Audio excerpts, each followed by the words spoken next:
you built teams with both PMs that came from a purely tech background and some that had a more clinical background. But when you onboarded PMs with no clinical background, what did you recommend them do to bolster those skills and knowledge on the clinical side? Really good question. And I realized I didn't answer part of your last question, which I'll go back to and answer as part of this. You asked kind of what skills or abilities are behind me asking for you to have PM experience on your resume, right? So as somebody hiring product managers, I'll say this role, because product management owns the priorities, right? They say, here's what we will do.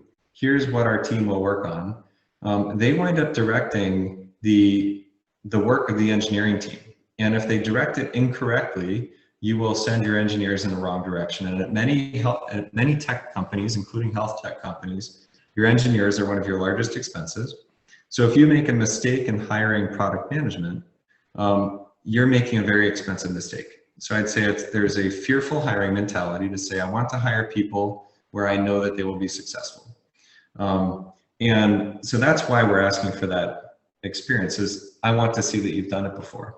And what do I want to see that you've done? I want to see that you have shipped something, right? Really, at the end of the day, have you shipped something that mattered? Have you shepherded an idea to becoming the right idea, corralled a team behind making that idea real, pushed it out into the world, and seen it be successful, or learned from a limited success, et cetera? Like, have you lived that? And do I trust that if I bring you onto my team and hand you a portion of our engineering, talent to direct, that you'll do that appropriately? So that's really what we're looking for. And that's why I say, go get that job, right? The way that you get that job is you become a junior PM somewhere, somebody gives you a small team, and you build up that credibility. And then you can come to a larger company and say, look, I did it, right? When I look at, so going to your clinical question, when I'm looking for people like that, product managers who have shipped and created great products, health tech is a new enough industry that there aren't that many PMs who have both shipped products in the way that an Amazon or Google or Facebook or tech startup thinks about a product management role doing, and have also built up a deep clinical font of knowledge, right? Those people exist, they're fantastic. They're, if not unicorns, fairly rare. Call up your favorite company, they want to hire you. So we wound up hiring people who have no clinical background, but are great technology PMs. And then we say, now I need you to become a healthcare PM as well.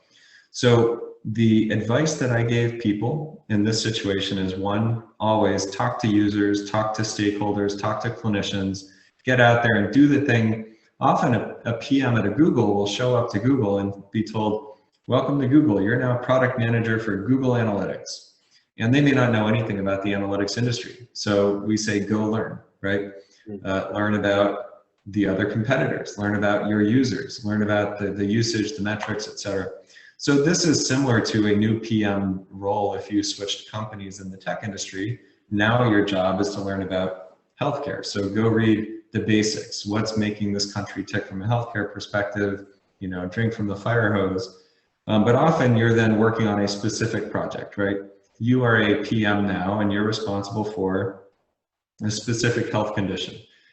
I want to do a disease management program for health condition X, or I'm a PM for a, analytics product in this area supporting, Medicare Advantage programs. Whatever the thing is, you say, go learn about that. And if you're working on a specific disease, some of the best advice we've received from our clinical colleagues is read the textbook, right? And this is actually great advice anywhere you go. I've heard it not in the context of healthcare, though it applies in healthcare, is go read a textbook. Because often a textbook compresses knowledge of an entire sphere into pretty readable chunks, and you can get through it fairly quickly. So that's a really great shortcut to learning fast. And one of my great examples of a product manager that I had on my team who I pulled in from Google because I knew they were great, but they didn't know healthcare at all. And they read the textbook, they read the literature, they spent as much time as they could with our clinicians, they read about users. And kind of 6 months in, our head clinician said, I believe that this person had been doing it for an entire career. Now, so just go learn, right? It's hard, it's extra work on top of the day job, but that's the way to do it. The other thing that I would say is be humble, right? So I've seen it go wrong. So like the way to make this go wrong is to do that and then assume that you know it all and show up and start trotting out the words that you read and acting like you've known them for 10 years.